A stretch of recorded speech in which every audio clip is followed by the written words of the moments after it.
Chemical kinetics. ठीक है, इसको हिंदी में क्या कहते हैं हम लोग? रासायनिक बल गति। हिंदी में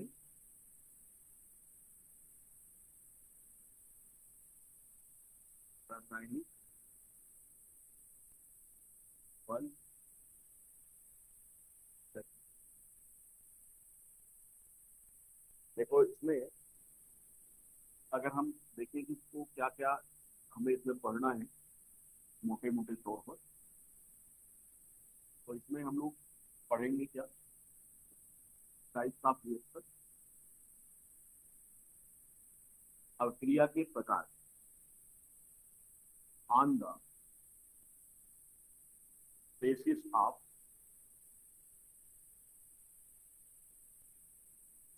रेट, या कह सकते हो स्पीड।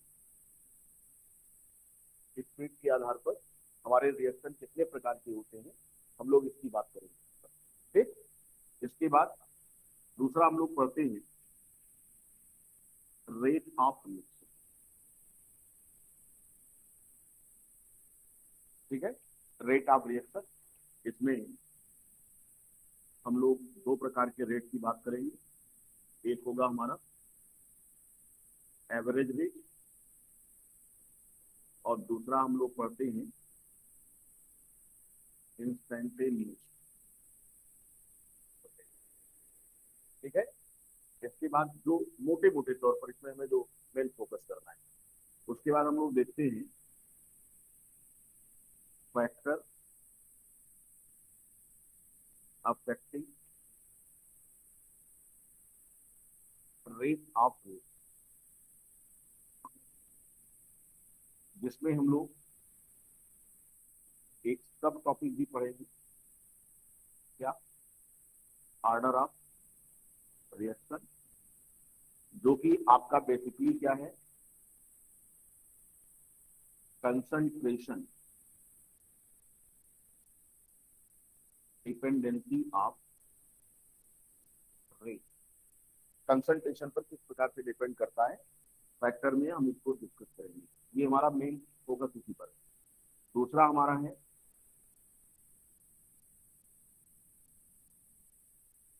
टेम्परेचर डिपेंडेंसी, जहां पर आरएनए वगैरह हम लोग पढ़ेंगे। और फिर उसके बाद में फ्रीक्वेंसी ऑफ कोलाइजन, और इसके बाद इसी टॉपिक में हम लोग पढ़ते हैं क्या? इफेक्ट ऑफ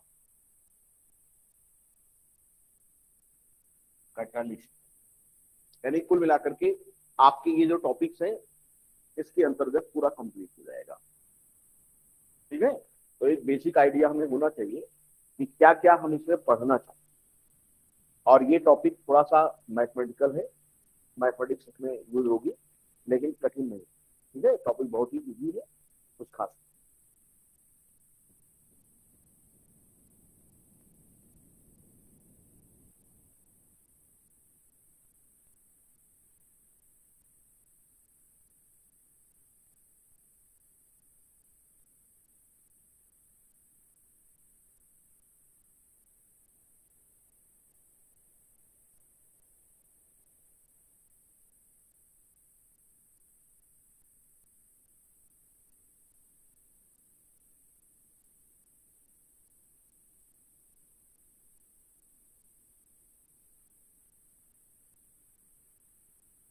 चले,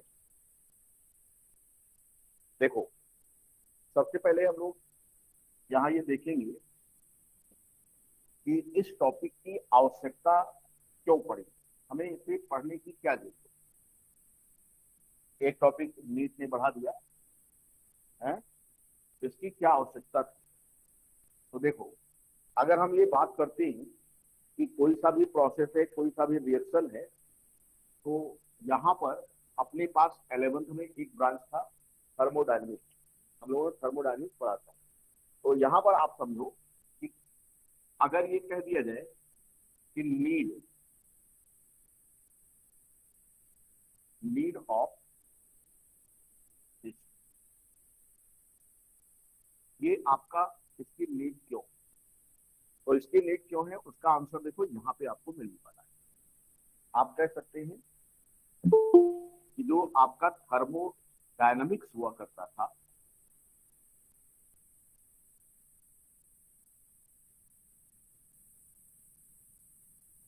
यानी केमिकल काइनेटिक्स जैसे टॉपिक की आवश्यकता क्यों क्यों हम इसको पढ़ें, तो इसका आंसर थर्मोडायनामिक्स में मिल जाता है। जो थर्मोडायनामिक्स थी आपकी, thermodynamics tells only about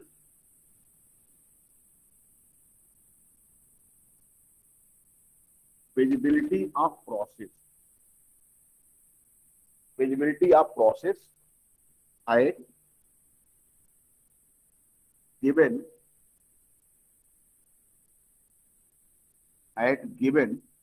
term and condition।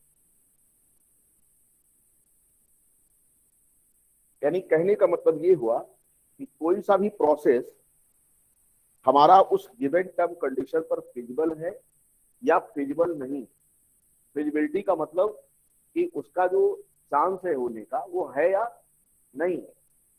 जैसे बीरबल की खिचड़ी, आप कहते हो साहब कि आपने 25 फीट हाइट पर भदेला लटकाया और नीचे जला रहे हो, तो खिचड़ी बनेगी कि नहीं बनेगी?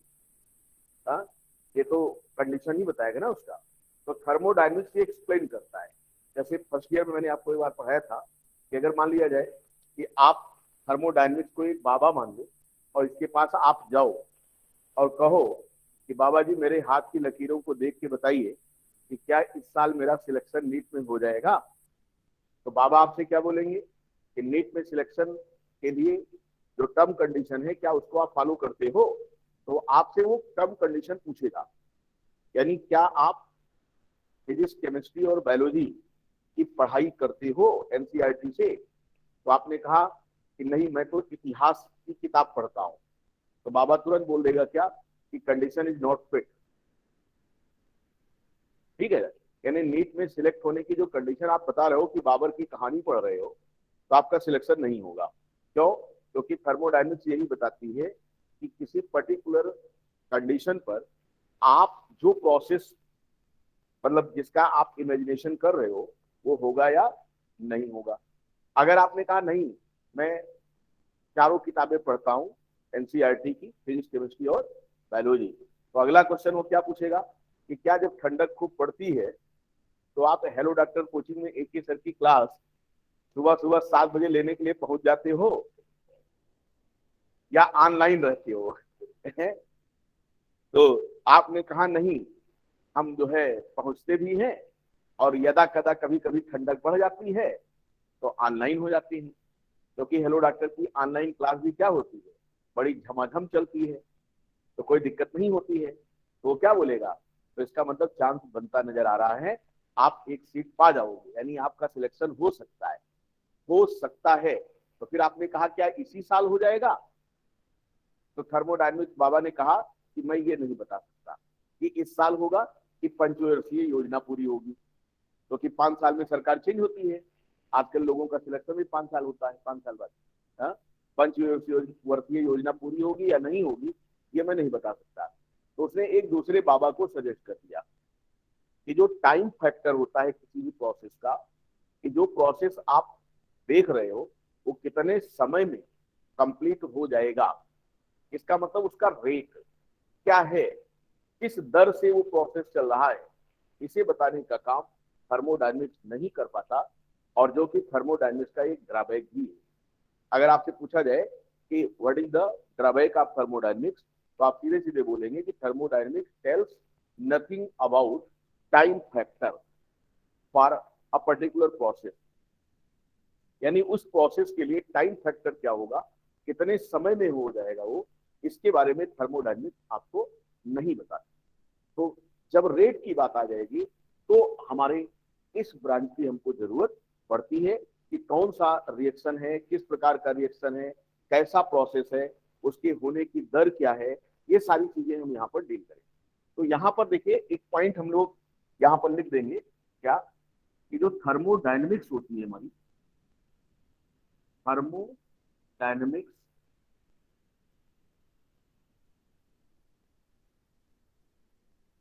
thermodynamics tells nothing about a time factor.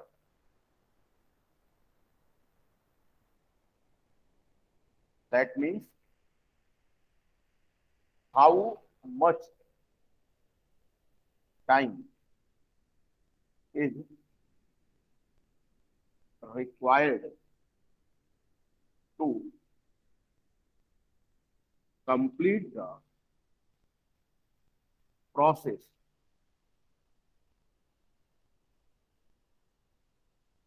This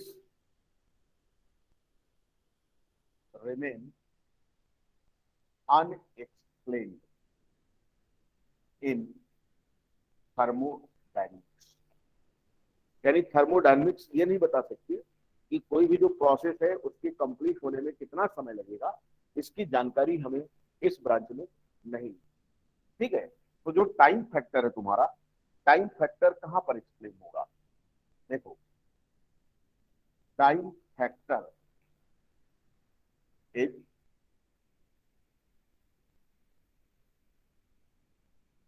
explained under separate branch of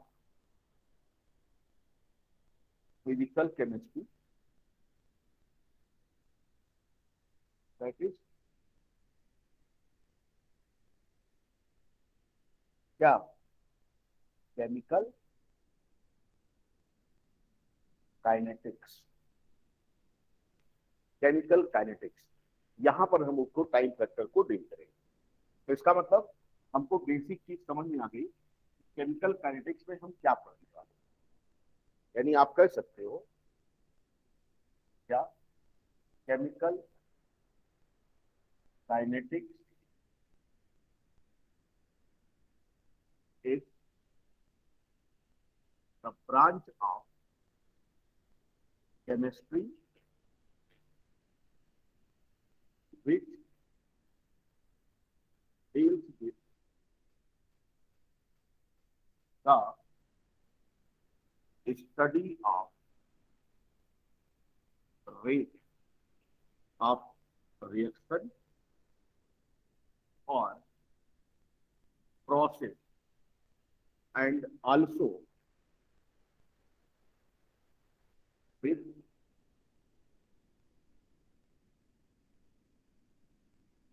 the factor affecting rate of reaction और प्रोसेस। देखो कितनी आसान से टेक्निक है कि केमिकल काइनेटिक्स जो हमारी ब्रांच है केमिस्ट्री की, उसे हम डील किसके साथ करेंगे? Study of rate of reaction, या किसी भी प्रोसेस की जो दर है, किस स्पीड से वो प्रोसेस कैरी ऑन है होगा, और उस दर को या रेट को अफेक्ट करने वाले जो फैक्टर है, अगर इनकी स्टडी हम लोग करते हैं तो ये हमारी कहलाएगी क्या? Chemical kinetics. यानी केमिकल काइनेटिक्स में सिर्फ और सिर्फ हम लोग रेट की बात करेंगे और उसको अफेक्ट करने वाले फैक्टर की बात करेंगे, बाकी इसमें कुछ खास हमको नहीं करना है। अब देखो, यहां पर जब हम लोग बात करते हैं तो पहला ये आता है कि किस प्रकार के प्रोसेस में आप रेट को डिसाइड कर सकते हैं। क्या जितने भी प्रकार के प्रोसेस होते हैं सब में आप रेट को डिफाइन कर सकते हो, या कुछ नहीं? तो आप कहेंगे साहब सब में तो नहीं। यानी अगर मैं बात करता हूं कि रेट के बेस पर टाइप्स ऑफ रिएक्शन क्या होगा, यानी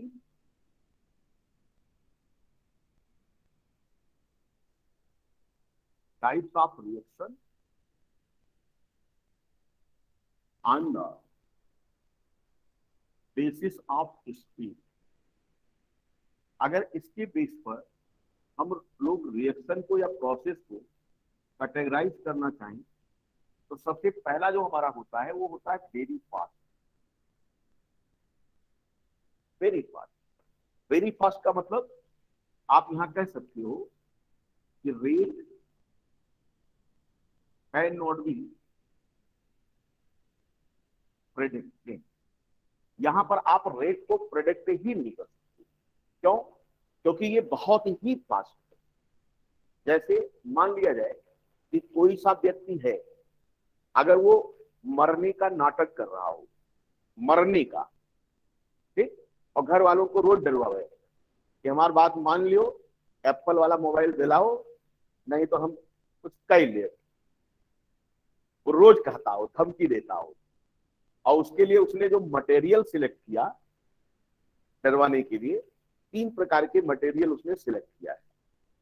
पहला मटेरियल लिया क्या? Cyanide, potassium cyanide.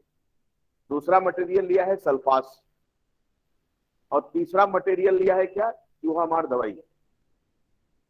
ठीक, अब देखो 3 प्रकार के टेबलेट उसके पास है, और मरने के लिए वो 3 प्रकार की नौटंकी कर रहा है। हमें देखना है कि मरने का रेट किसमें फास्ट, किसमें मॉडरेट, किसमें स्लो। तो हमने ये कहा कि जो साइनाइड खाया हुआ है वो किस दर से भगवान के पास जाएगा, किस रेट से भगवान के पास पहुंचेगा, कितनी स्पीड से ऊपर वाले के पास जाएगा, उसका आकलन आप नहीं कर पाओगे, क्योंकि आज तक किसी ने साइनाइड का टेस्ट बताया ही नहीं। यानी आप ऐसे लगाए कि गो बेंड गॉन फिनिश, पता ही नहीं कर पाओगे। तो अगर कोई प्रोसेस इतना फास्ट हो जिसमें आप इमेजिन ना कर पाओ, तो हम लोग क्या कहते हैं कि अरे बहुत तेज था। तो हमने कहा कितना तेज था? कहीं भैया ये बताना संभव नहीं, क्योंकि ये रिएक्शन, ये प्रोसेस जो था वो वेरी फास्ट, यानी उसको एस्केप वेलोसिटी मिल गई, फिजिक्स वाली एस्केप वेलोसिटी है, लव किया भी नहीं करेगा वो। तो इसका मतलब वो वेरी फास्ट था। दूसरा हमने कहा सल्फास खाया भाई, तो सल्फास खाया तो थोड़ी देर बाद पेट में गैस बनेगी, उल्टी पुल्टी करेगा, फिर आप उसको डॉक्टर के पास ले जाएंगे। मरना उसमें भी है, सल्फास में भी लोग मर ही जाते हैं, लेकिन उसका ये प्रोसेस बताया जा सकता है कि किस दर से वो मरा, यानी भगवान के यहाँ जाएगा। और अगर मान लिया कि नींद वाली गोली खा लिया है या चूहा मार वाला एक टेबलेट आधा खाया है, तो उसको कुछ असर होगा ही नहीं, यानी कोई चेंज हमें टाइम के साथ उसमें देखने को जल्दी से मिलेगा ही नहीं। तो ऐसे रिएक्शन जो बहुत ही फास्ट होती है, उनका रेट आप डिसाइड नहीं कर सकते, यानी वो साइनाइड वाले हैं। ठीक, तो इसमें इसका मतलब ये हुआ कि ऐसे रिएक्शन जो होते हैं, इनका अगर एग्जाम्पल हम लोग दिखाना चाहें तो आप बताएंगे आयनिक रिएक्शन। आयनिक रिएक्शन ये बहुत फास्ट होते हैं। इनऑर्गेनिक केमिस्ट्री में जो आयनिक रिएक्शन होते हैं, जैसे अगर मैं बोलूं कि Na+ और Cl-, इनसे NaCl बनने का जो रेट होगा वो क्या होगा? तो आप कहें साहब within fraction of second, समझो, within fraction of second positive and negative get link. कितना तेज जुड़े? आपने कहा फ्रैक्शन ऑफ सेकेंड, यानी सेकेंड तो छोटा होता ही है, उसमें भी दशमलव में। तो ऐसे में फिर यहाँ पर रेट आप डिसाइड नहीं कर पाओगे कि इस रिएक्शन का या इस प्रोसेस का रेट क्या होगा। तो आयनिक रिएक्शन जितने भी होते हैं हमारे, वो सब क्या होते हैं? फास्ट होते हैं, और वेरी फास्ट होते हैं। और वेरी फास्ट है, तो ऐसे में रेट को डिसाइड कर पाना संभव नहीं है। दूसरा हमने कहा कि भाई दूसरा प्रोसेस क्या हो सकता है? तो आपने कहा वेरी फास्ट हो चुका है, तो आप वेरी स्लो कर लो। हमने कहा वेरी स्लो। वेरी स्लो में क्या होगा कि यहां पर भी क्या रेट यहां भी डिसाइड नहीं पाएगा कि किस दर से। कहीं साहब रेडियो एक्टिव डिके, उसको तो फिलहाल नहीं कर सकते, क्योंकि तो उसमें भी थोड़ा प्रोडिक्ट कर सकते हैं हम लोग, जैसे रस्टिंग, आयरन पर रस्टिंग, लोहा कितने दिनों में, कितने घंटे में मिट्टी में बदल जाएगा, निकाल पाओगे? क्योंकि रस्टिंग क्या है, कई सालों में चलने वाला प्रोसेस है। इसका मतलब, इसका एग्जांपल कह सकते हैं, यहां भी लिख सकते हो कि rate can not be easily predictable. ठीक है ना? Can not be easily predicted कह सकते हो या प्रिडिक्टेबल कह सकते हो, जो भी लिखा है। ठीक, यहां भी इसका एग्जाम्पल क्या है, आपका सबसे बढ़िया एग्जाम्पल क्या, रस्टिंग ऑफ आयरन रॉड। ठीक, अब हमने कहा कि भाई तीसरा क्या होगा, तीसरे प्रकार का रिएक्शन क्या कर सकते हो आप, तो आपने कहा साहब कि जो आपका मॉडरेट रिएक्शन, यहां पर आप क्या कर सकते हैं, रेट कैन बी प्रेडिक्टेबल, यहां पर रेट आपको प्रेडिक्ट किया चाहिए। और इसके जो एग्जाम्पल हैं आपके, वो आपके होते हैं मॉलिक्यूलर रिएक्शन, जहां मॉलिक्यूल रिएक्शन में पार्टिसिपेट करते हैं, मॉलिक्यूलर रिएक्शन। और मॉलिक्यूलर रिएक्शन के ढेर सारे एग्जाम्पल आपके पास हैं, बाई डायरेक्शनल भी हो सकता है। फॉर एग्जाम्पल मॉलिक्यूलर रिएक्शन के आप कह सकते हो, देखो जैसे आप कहते हैं कि ये आपका ईस्टर है और इसका मैंने क्या किया है, हाइड्रोलाइसिस किया है। हाइड्रोलाइसिस क्या बनेगा, ये आपका एसिटिक एसिड बना लेगा और प्लस अल्कोहल देगा। आपने कहा ये एग्जाम्पल है, ठीक ठाक है, इसमें रेट को प्रेडिक्ट किया जा सकता है। फिर आपने कहा साहब कि N2 प्लस 3H2 क्या दे रहा है, ट्वाइस NH3 अमोनिया। यहाँ भी आप रेट क्या कर सकते हो, प्रेडिक्ट कर सकते हो, क्योंकि इनको थोड़ा सा टाइम लगेगा, ना ये बहुत स्लो है और ना ही ये बहुत क्या है, फास्ट। तो ऐसी कंडीशन में अमोनिया के बनने का जो दर होगा उसको भी हम लोग यहाँ पर क्या कर सकते हैं, निकाल सकते हैं। कॉपी करो, फिर आगे में चलता हूँ। तो एक चीज आपको जानकारी हो गई कि किस प्रकार के रिएक्शन में हम रेट को प्रेडिक्ट कर सकते हैं और किस प्रकार के रिएक्शन में रेट को प्रेडिक्ट नहीं कर सकते।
देखिए यहाँ सबसे पहले हम लोग बात करते हैं क्या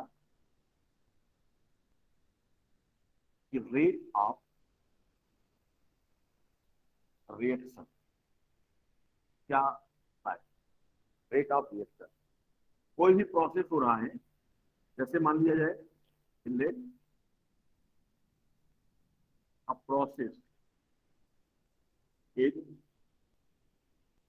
टेकन प्लेस है, मान लिया जाए कि ये आपका है और ये आपका पी है, यानी जिसको मैंने बोला है क्या, ये तुम्हारा रिएक्टेंट है और ये तुम्हारा क्या है, प्रोडक्ट। अगर इस रिएक्शन की बात हम करें कि भाई इसमें अगर आपको रेट बताना हो इस रिएक्शन में, तो सीधा सीधा आप क्या बोलोगे कि चेंज इन रिएक्टेंट और product concentration per unit time will be the rate of reaction।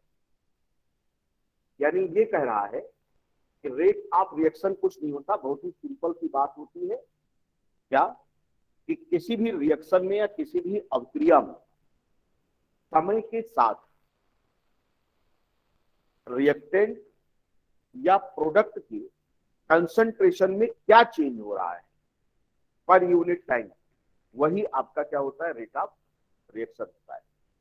यानी आप कह सकते हैं यहां पर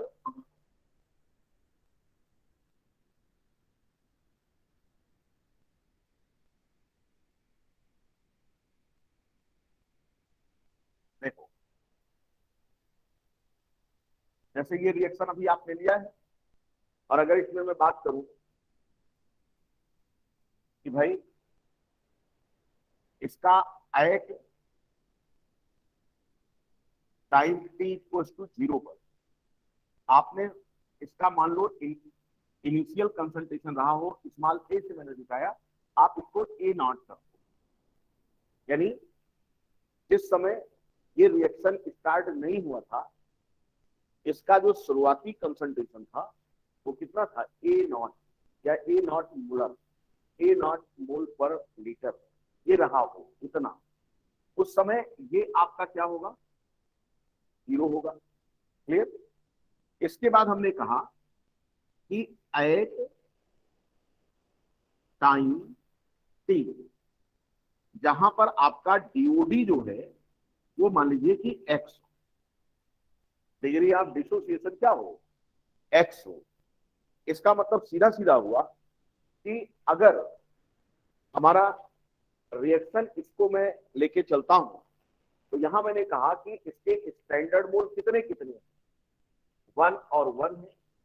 हमने ये बोला कि अगर सपोज करो कि आपने डीओडी को एक्स मान लिया, तो डीओडी क्या होती है, number of mole dissociated out per unit mole या पर मोल। यानी जो आपने एक मोल से डिसोसिएट आउट होने वाला मोल है, वही आपका क्या होता है, डीओडी होता है। तो हमने ये कहा कि अगर रिएक्शन 1:1 में है, तो इसका मतलब डीओडी अगर एक्स है, तो एक मोल से एक्स भी क्या होगा, यहां से हटेगा, एक मोल से क्या हटेगा, एक्स हटेगा। अगर हम यहां मान लें कि ए नॉट जो भी है उससे हटने वाला अमाउंट हमारा एक्स है, अभी उसको हम स्टैंडर्ड से यहां से कोरिलेट कर देंगे, तो आप इसको क्या लिख सकते हो, देखो ये हो जाएगा, ये आपका हो जाएगा क्या, इस पर ये अमाउंट चेंज हो जाएगा, क्या हो जाएगा, ए नॉट माइनस एक्स।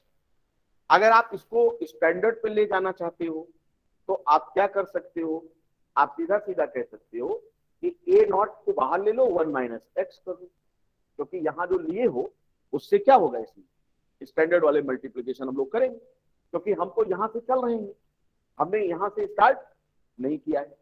अब अगर आप यहां से करना चाहते हो तो कर सकते हो, बट अभी हमने क्या माना है कि ए नॉट जो है हमारा, वो ये और ये दोनों क्या हो, बराबर हो, तो वहां से हमने क्या कर दिया, ए नॉट माइनस एक्स कर दिया।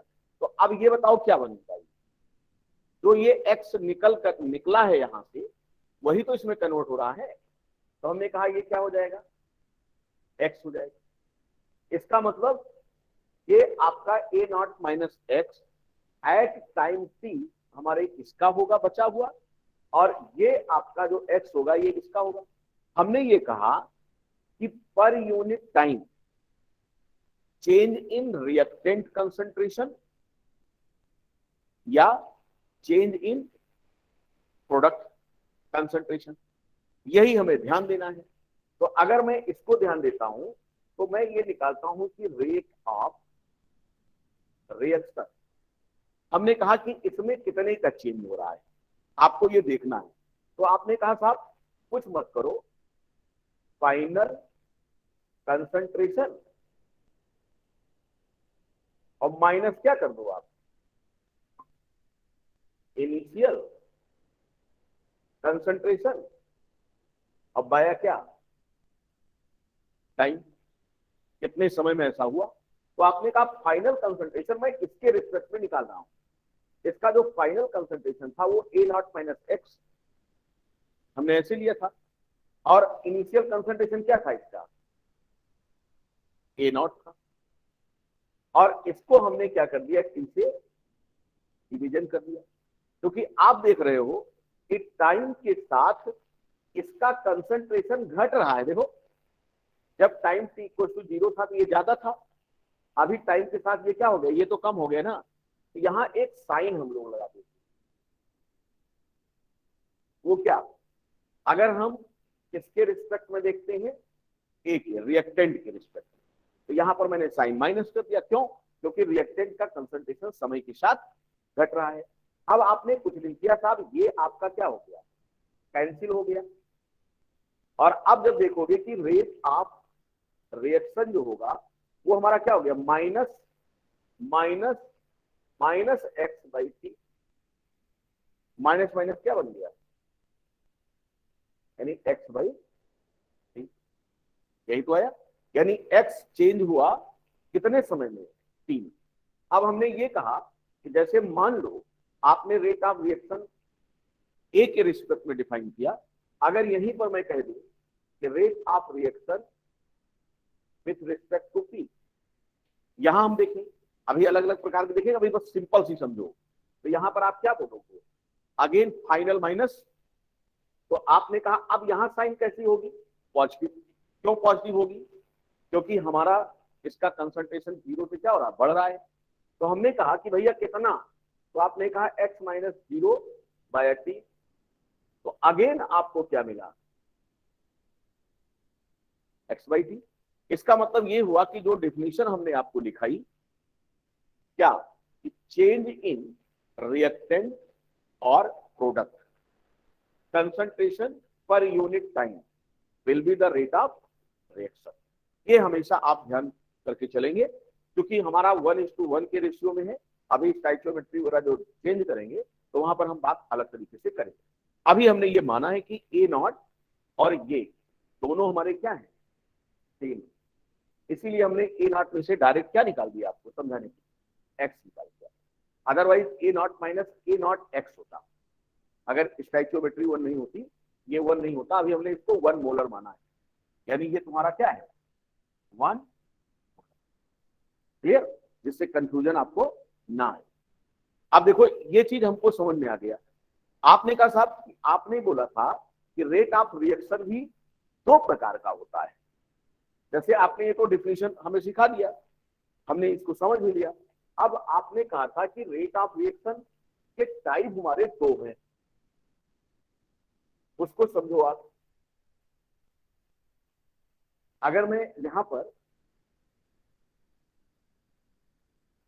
टाइप्स ऑफ रेट इसकी बात करता हूं, तो हमने कहा पहला आप कह सकते हो वी एवरेज या एवरेज रेट, औसत। और दूसरा आपने कहा हिसाब इंस्टेंटेनियस। तो इनकी पहचान कैसे करोगे, यहां जब भी एवरेज आएगा तो ये आपका डिफाइन होता है किससे, define at particular time interval. यहां पर आपको टाइम इंटरवल देखने को मिलेगा, जैसे 10 और 20 के बीच में कितना रेट है। और अगर इसकी बात करेंगे तो आप क्या बोलोगे, यहां पर कहां कैसे डिफाइन करेंगे, होगा ये define at a particular time. यानी यहां इंटरवल नहीं देगा, उसने कहा 10 सेकंड पर क्या है, और अगर वो कह दे 10 और 20 के बीच क्या है, तो 10 और 20 के मतलब क्या हो गया, एवरेज। और अगर एट अ पर्टिकुलर कह दे तो क्या हो जाएगा, वो हो जाएगा इंस्टेंटेनियस। क्लियर। और इनको डिफाइन कैसे करते हैं हम लोग, आप देखो मैथमेटिकली इसको कैसे करोगे, ये आप सीधा बोलेंगे डेल्टा एक्स अपॉन क्या, डेल्टा टी। ये लग गया आपका, ये एवरेज है, delta x by delta T. और अगर इसकी बात हम लोग करें तो ये क्या होगा, dx बाई, बस dx बाई dt। तो जब भी तुम्हारा दो टाइम इंटरवल देके देख रहा हो तो समझ जाना कि वो पी एवरेज है हमारा, यानी रेट एवरेज। ग्राफ से इसको समझो और अच्छे से समझ में आएगा। देखिए, जैसे अगर इसको तुम्हें समझाना हो किसी को तो कैसे समझाओ। जैसे ये हमने कहा ये कंसंट्रेशन है ए का, हमने कहा ये रिएक्टेंट, ये आपका क्या है, रिएक्टेंट है, और ये मैंने लिया है टाइम। ठीक, अगर हम यहां से चले तो concentration at time T equal to 0 पर कुछ ना कुछ इसका फिक्स होगा, वो भी हाई होगा। तो यहां से हमने कहा कि ये टाइम के साथ ऐसे चल रहा है, ऐसे चल रहा है। तो हमने कहा कि यहां पर भी पॉइंट हमने मार्क कर दिया। समझ जाइए कि 1.0 था, अभी यहां पर मैंने बोला ये पॉइंट आपका जो है मान लो 0.75 हो, और यहां पर मैंने बोला ये 0.5 है, 0.05, और इस तरीके से ये आपका मान लो 0.25 हो, 0.5 कर दो, 0.5, अब हमने बोला कि यहाँ पर टाइम जो हमने लिया है वो मैं सेकंड में ले रहा हूं। जैसे सपोज करिए कि यहाँ पर मैंने लिया 10, टाइम कितने है, सेकंड, यहाँ 10 है।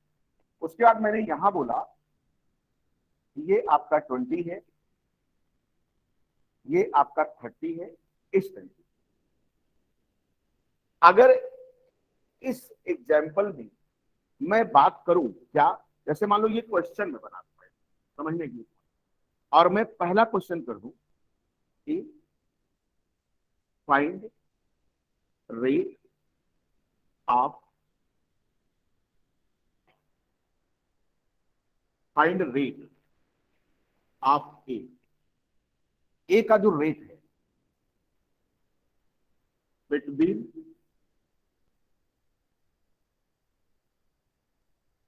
Time interval 10 and 20 second. आपने कहा साहब बात बन गई क्या, आपने क्या कह दिया है, find rate of A between time interval 10 and 20 second. इसका मतलब आपके पास एक खट से आ गया कि मैं क्या जानना चाहता हूं, पी एवरेज, यानी स्पीड एवरेज की बात कर रहा हूं, क्योंकि मैंने दो टाइम इंटरवल लिया। हमने कहा अब इसको कैसे करोगे तुम, आपने कहा सर कोई दिक्कत नहीं, हम क्या करेंगे इसको ऐसे थोड़ा सा ऐसे सेट कर लेंगे, ऐसे ऊपर ले जाएंगे। ठीक है, इसको थोड़ा सा ऊपर सेट कर लीजिएगा जिससे आपको यहां पर मैच हो जाए 0.5। ठीक, आपने कहा साहब t = 10 पे हमारा 0.5 था, और अभी जब 20 हुआ तो ये हमारा कहीं यहां पर जाकर के अप्रोच कर रहा था। मान लिया जाए कि 20 में यहां सेट कर देता हूं आपकी सुविधा के लिए, जिससे समझ में आ जाए यहां पे 20 होता। आपने कहा इसी टाइम इंटरवल में तो आप बात कर रहे हो, इस वाले में, हमने कहा यस। तो आपने कहा साहब यहां पर जो 10 और 20 के बीच का जो टाइम इंटरवल है वो कितना होगा, यानी जो डेल्टा टी होगा यहाँ पर वो कितने का आएगा, 10 का आएगा। 20 माइनस 10 सेकंड में चेंज हुआ है। फिर आपने कहा कि जो ये वाला गैप है ये कितने का होगा, तो आपने कहा कि फाइनल तो 0.25 और इनिशियल क्या था 0.5, तो 0.25 में से 0.5 घटाओगे तो -0.25 आएगा, और चूंकि इसका रेट घट रहा है तो माइनस माइनस क्या प्लस। तो आपने कहा इसका जो आंसर बनेगा वो आपका कुछ नहीं, सीधा सीधा अगर रेट ऑफ ए पूछ रहे हो आप यहां पर, तो हम क्या करेंगे फाइनल, यानी माइनस यहां लगा देंगे, और फाइनल क्या सॉरी 0.25 माइनस 0.5, और बाया क्या करेंगे आप 20 माइनस 10। तो आपने कहा ये हो गया -0.25, ये भी माइनस आ गया, और बाई 10, इसका मतलब सीधा सीधा हो गया माइनस माइनस प्लस, यानी 0.25 बाई 10, यानी 0.025 क्या m पर, यानी इतने मोल पर सेकेंड का चेंज हमारे इस दो टाइम इंटरवल के बीच आ रहा है। तो ये तुम्हारा रेट ऑफ रिएक्शन हो गया, और इस रेट ऑफ रिएक्शन को हम लोग क्या बोलेंगे, एवरेज। कोई दिक्कत? और अगर यहां इंस्टेंटेनियस की बात करता तो टाइम इंटरवल बिल्कुल क्या लेता, इतना छोटा होता कि आप उसी को मान सकते थे। यानी अगर यहां मैं dx बाई dt करूं तो ये हमारा क्या हो जाएगा, तब वो इंस्टेंटेनियस हो जाएगा। और जो भी हम इंटीग्रेशन से फॉलो जो है रेट वगैरह को डिफाइन करेंगे वो इंस्टेंटेनियस होगा। ठीक है, क्योंकि इतना बड़ा टाइम इंटरवल हो सकता है दे करके दे, नहीं तो आपको सीधा सीधा निकाल दे। और इसी तरीके से अगर बात की जाए कि भाई प्रोडक्ट के रिस्पेक्ट में ग्राफ कैसे चलेगा, अगर प्रोडक्ट देखा जाए तो आपको कुछ नहीं करना है। देखो, अगर ये आपका प्रोडक्ट हो जाए और ये आपका टाइम हो जाए तो ये आपका ऐसे चलता है।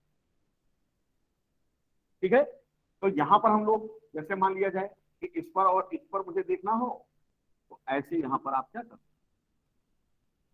ऐसे कर, तो इसके बीच आपका खर्च क्या आ जाएगा, आपका एक्स बाई टी मिल जाएगा। तो इसको हम लोग क्या बोलेंगे, बी एवरेज। यानी अगर यहां पर हम लोग देखें कि इस टाइम इंटरवल पर ये था, इस टाइम इंटरवल पर ये था, तो यहां पर जो रेट होगा, रेट ऑफ पी, वो सीधा क्या हो जाएगा, डेल्टा एक्स बाई क्या, डेल्टा टी।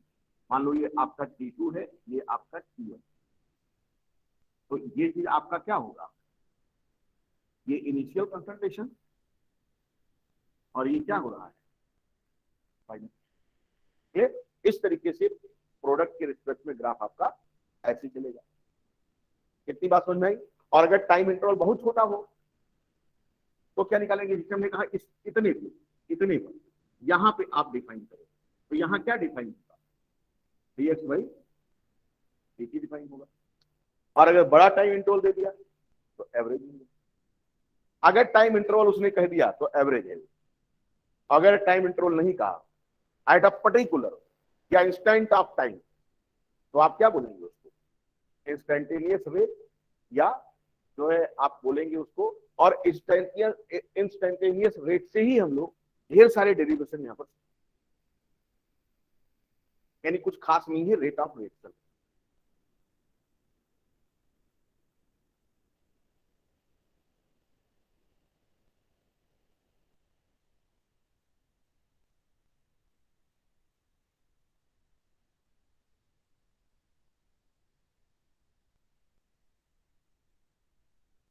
दूसरी चीज आपको हमेशा ध्यान रखना है, क्या,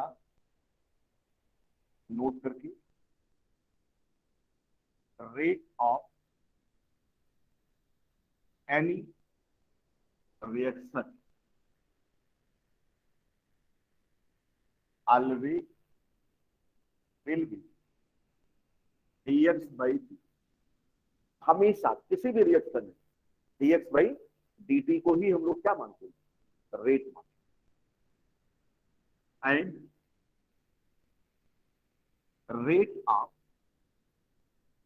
रिएक्टेंट, ध्यान समझिए दो तीन शब्दों को, रेट ऑफ रिएक्शन बोलेगा तो dx by dt, rate of reactant और rate of product will relate to rate of reaction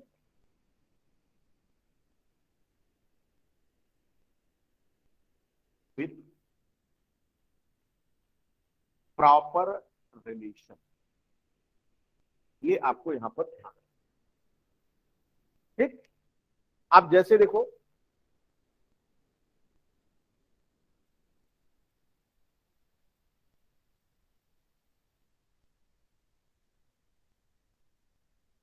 जैसे मैं आपको एक बढ़िया सा एग्जाम्पल लिख दे रहा हूं, यहाँ पर एक बना लीजिए रेट एक्सप्रेशन, और इस पर बेस्ड क्वेश्चन कैसे है, यानी क्या dx बाई dt। ये अगर मुझे मान लो किसी भी रिएक्शन का एक्सप्रेस करना हो तो कैसे करेंगे।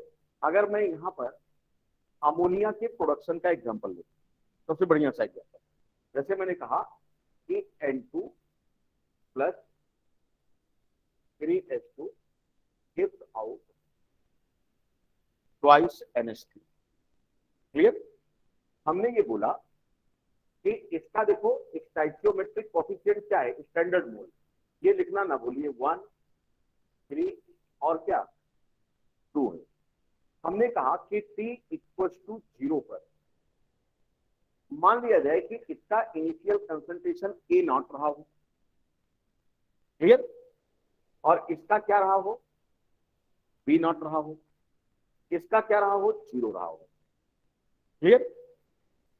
सपोज करो ये हमने टेकन अमाउंट लिया है, ठीक है, जो भी इसका बताया गया, ए नॉट बी नॉट, इसका मैंने क्या मान लिया, 0 मान लिया।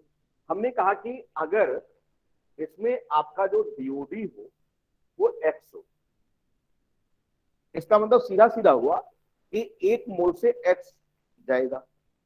अगर मैं इसका एक्सप्रेशन बनाना चाहूं तो जरा स्टैंडर्ड रिएक्शन देखो, 1 मोल 3 मोल से क्या करता है, रिएक्ट करता है, तो 2 मोल बनाता है।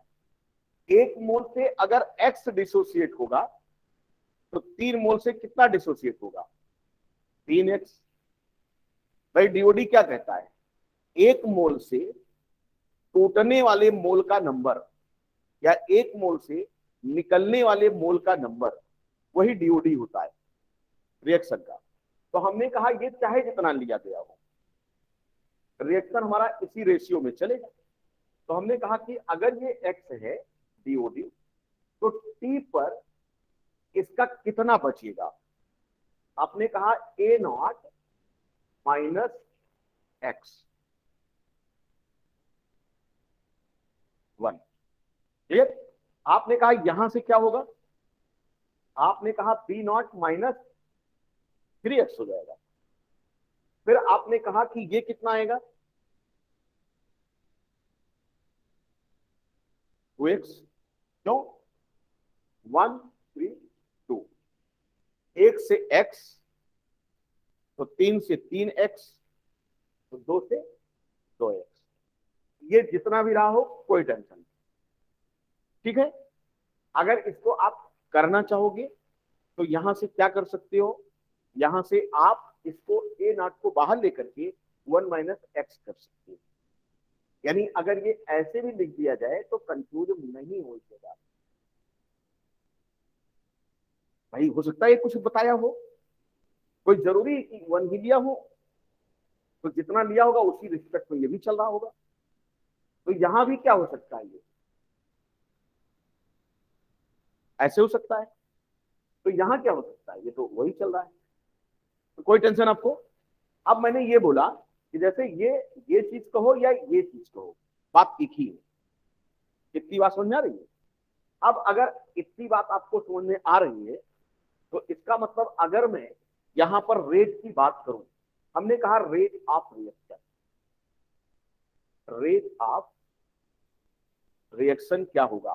तो आपने कहा सर आपने कहा था कि रिएक्शन का रेट हमेशा पॉजिटिव होता है, हमेशा पॉजिटिव होता है, और उसको कैसे रिप्रेजेंट करते हो आप, dx बाई dt। हमने कहा हाँ बिल्कुल, ये इक्वल होगा, क्योंकि रेट किसके रिस्पेक्ट निकालते हैं, प्रोडक्ट रिएक्टेंट इनके सबके।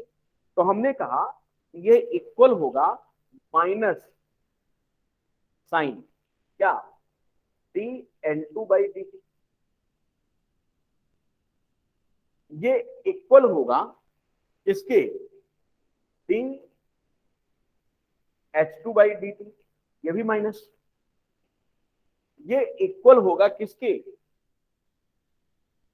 T N H three by क्या, क्या लगा देंगे पॉजिटिव साइन लगा दूं। कहीं पर कोई डाउट हो तो बोल दीजिए आप। बिल्कुल क्लियर हो गया। अब जरा ध्यान से देखो कि अगर मैं इसको यहां से फिर से एक्सप्लेन करना चाहूं तो क्या मैं इसको dx by D T rate of reaction लिख दूं? जरा इस पर लगा दो आप, minus D by D T को वहां ले लो, और जरा देखो N2 इसका जो चेंज होगा वो कैसे निकलेगा, जरा देखो। फाइनल माइनस इनिशियल, आपने क्या कहा, ए नॉट माइनस एक्स माइनस क्या, ए नॉट। इतनी सी बात बोलो, ये आपका क्या हो गया, कैंसिल। आगे पहले लिखते हुए चले जाओ, उसके बाद अभी करेंगे। इसका जरा देखो, ये हो गया, इसका देखो minus D by D T, क्या लिखोगे आप, बी नॉट माइनस 3x और माइनस क्या, बी नॉट। यही तो है फाइनल माइनस इनिशियल, और by D by D T operator है इंस्टेंटेनियस के लिए।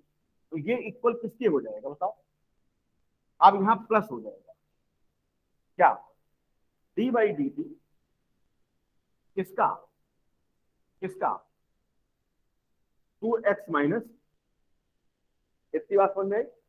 इसका मतलब सीधा सीधा क्या मिल रहा है हमको, अब जो कट पिट रहा वो काट पिट दो, dx बाई डी टी। देखो ए नॉट से ए नॉट कर दिया, माइनस एक्स माइनस क्या हो गया, ये dx बाई डी टी हो गया, इक्वल्स टू क्या आया, यहां चेक करो, ये कैंसिल, क्या मिला, माइनस माइनस प्लस, और ये हो गया 3 इंटू क्या, dx by D T equals to क्या, आपका हो गया 2 इंटू क्या, dx बाई डी टी। तो ये जो तुम्हारा मिल रहा है ये क्या है, रेट ऑफ N2, ये क्या है, रेट ऑफ H2, ये क्या है, रेट ऑफ NH3। रिएक्शन का रेट क्या है, dx बाई dt। तो अगर मैं यहां से बात करता हूं कि अगर ये रेट ऑफ H2 है तो इसका मतलब क्या है कि dx बाई dt अगर रेट ऑफ रिएक्शन है तो उसका 3 गुना क्या होगा, रेट ऑफ H2 होगा। यहां से मैं मिटा करके फिर से एक बार आपको एक्सप्लेन करता हूं, कुछ खास नहीं है। देखो यहां पर आप लिख सकते हो नोट करके, इन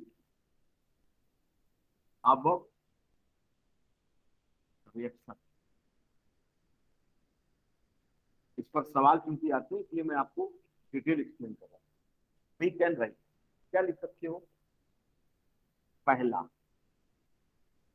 रेट ऑफ N2, तो आप सीधा लिखेंगे क्या, ये रेट ऑफ रिएक्शन के बराबर होगा। क्यों, ठीक। फिर मैंने कहा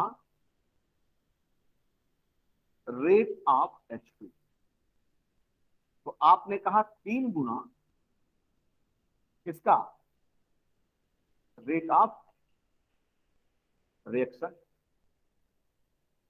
या आप कह सकते हो क्या, क्या कह सकते हैं आप, रेट ऑफ रिएक्शन इससे कैसे मिलेगा, रेट ऑफ H2 बाई क्या, यानी हाइड्रोजन के रिएक्शन की जो दर है अगर उसको 3 से आप डिवीजन कर दोगे तो रेट ऑफ क्या आ जाएगा, क्लियर। इसी तरह से अगर आपसे पूछा जाए कि रेट ऑफ NH3, तो आपने क्या बोला कि रेट ऑफ NH3 इक्वल होगा इसके 2 टाइम्स रेट ऑफ रिएक्शन।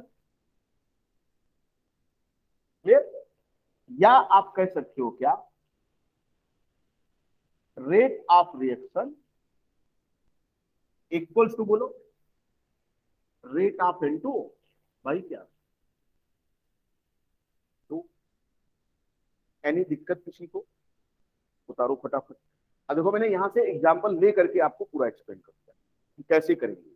आप किसी भी रेट एक्सप्रेशन को रिएक्शन देख करके हम लोग कैसे लिखेंगे, उसे भी मैं आपको अभी क्या कर देता हूं, सिखा देता हूं। फटाफट उतारिए।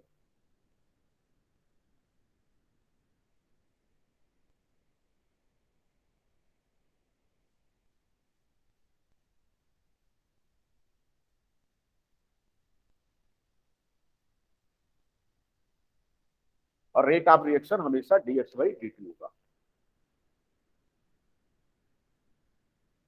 थोड़ी थोड़ी सिंपल सिंपल मैथमेटिक्स है, कुछ खास नहीं। वहां से आप शुरू करो और ये पूरा करते हुए ऐसे लाओ और फिर इसका मतलब निकल।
कौन है?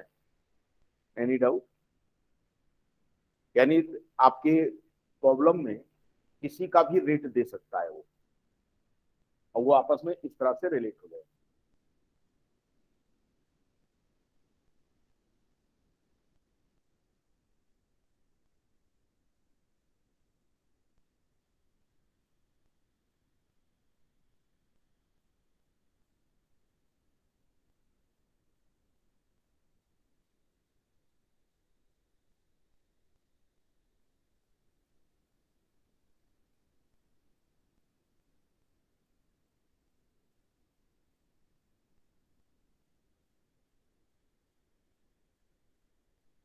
प्रांजल समझ में आ रहा है भाई?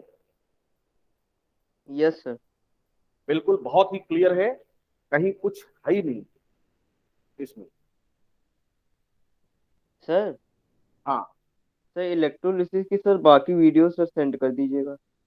इलेक्ट्रोलिसिस की कौन सी वीडियो आपको मिली है अभी तक? सर इलेक्ट्रोलिटिक सेल की सर जहाँ पे स्टार्टिंग हुई थी हाँ। सर वहीं तक की है सर। अच्छा, उसके आगे वाला? सर एक मिनट के सर डेट देख के बता रहा हूँ सर वीडियो पे जो हमें लिखी। सेंड कर देना, फिर मैं डेट यस से सर। करके भेज। Yes sir.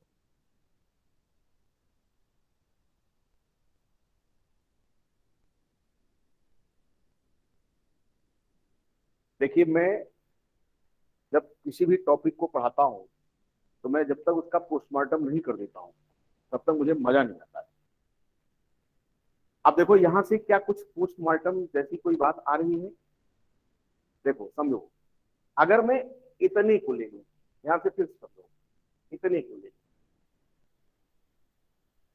ये क्या है? Rate of H2। था? था या नहीं था? और इस रेट ऑफ H2 को हम लोग कैसे लिखा करते थे? घट रहा था ना। आपने कहा कि rate of H2 will be what, minus d/dt of क्या? यही तो है, कोई दिक्कत? और ये चीज आपका रेट ऑफ H2 इक्वल्स क्या हो रहा था, 3 टाइम्स क्या, ROR, रेट ऑफ रिएक्शन, जो dx/dt होता है। अगर मैं 3 को इधर भेजना चाहूं तो ये क्या हो जाएगा, बोलो। आप लिख देंगे -1/3